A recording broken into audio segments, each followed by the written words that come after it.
Assalamualaikum warahmatullahi wabarakatuh. Saya Wihdat Amal, NIM 2108201401406. Di sini saya akan memaparkan materi saya yang berjudul Pancasila sebagai Ideologi Negara. Ideologi. Ideologi berasal dari dua kata, yaitu idea dan logos. Idea berarti gagasan, konsep, dan pengertian dasar, dan cita-cita. Sedangkan logos berarti pengetahuan.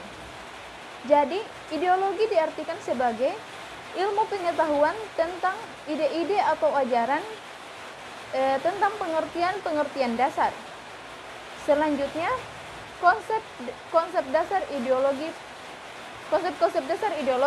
Pertama, ideologi liberalisme. Liberalisme adalah paham yang meyakini bahwa kebebasan politik dan ekonomi merupakan hak setiap individu dan ketidakadilan sosial merupakan hal yang wajar terjadi. Perkembangan liberalisme terjadi di Inggris pada tahun 1215 dan dikembangkan oleh John Locke yang menyatakan bahwa pemerintah memiliki tugas utama untuk menjamin hak-hak dasar. Kedua, ideologi sosialisme. Dalam sosialisme, kebebasan individu dibatasi dan mengutamakan kesejahteraan bersama. Dan sosialisme juga berusaha mewujudkan kemakmuran bersama melalui usaha kolektif yang produktif di bawah kendali dan campur tangan pemerintah. Ketiga, ideologi Pancasila. Pancasila sebagai ideologi terbuka. Artinya, Pancasila mengandung nilai dasar yang selalu relevan sepanjang zaman. Negara tanpa dasar negara berarti negara tersebut tidak mempunyai arah dan tujuan yang jelas dan memudahkan timbulnya kekacauan dasar negara sebagai pedoman hidup bernegara, yaitu cita-cita negara, tujuan negara, dan norma bernegara. Selanjutnya, kelebihan dan kekurangan ideologi Pancasila. Kelebihan. Hukum digunakan untuk menjunjung tinggi keadilan individu maupun masyarakat. 2. Peran negara untuk melindungi negara dari monopolisme atau hal lain yang merugikan. 3. Kebebasan beragama.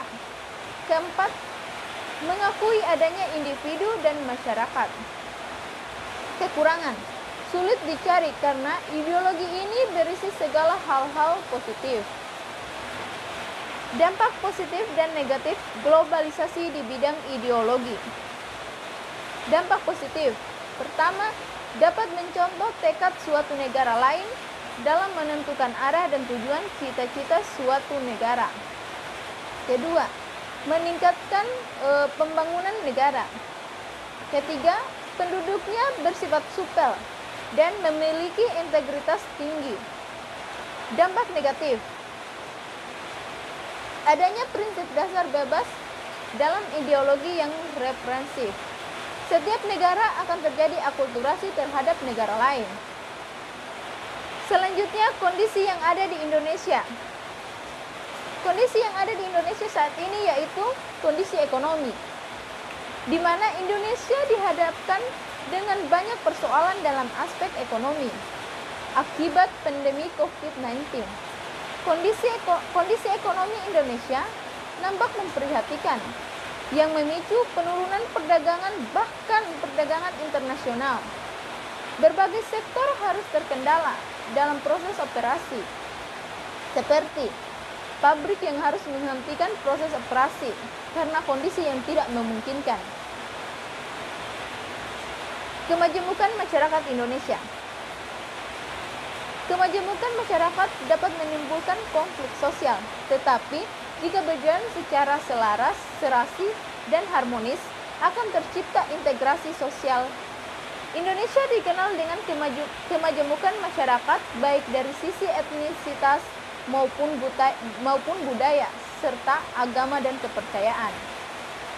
Kemajemukan masyarakat Indonesia juga dapat berpotensi membantu bangsa Indonesia untuk maju dan berkembang bersama. Selanjutnya, terakhir, ideologi yang sesuai dengan kondisi Indonesia, yaitu Pancasila.